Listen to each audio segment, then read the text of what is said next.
লক্ষ্মীপুরে এবার এসএসসি ও সমমানের দাখিল এবং ভোকেশনাল পরীক্ষায় জিপিএ 5 পেয়েছেন 1111 জন শিক্ষার্থী। এর মধ্যে জেলার 5টি উপজেলায় 183টি স্কুল থেকে 16,124 জন শিক্ষার্থী পরীক্ষায় অংশ নিয়ে উত্তীর্ণ হন। 12,761 জন। জিপিএ 5 পেয়েছেন 784 জন।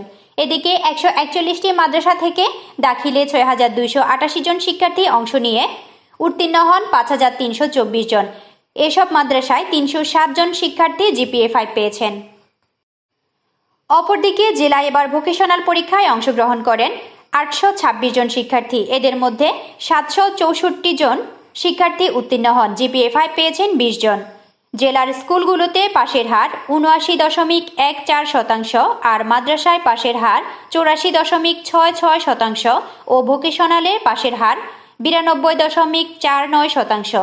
রোববার 12 মে রাতে এসব তথ্য নিশ্চিত করেছেন জেলা শিক্ষা অফিসার গৌতম চন্দ্র মিত্র।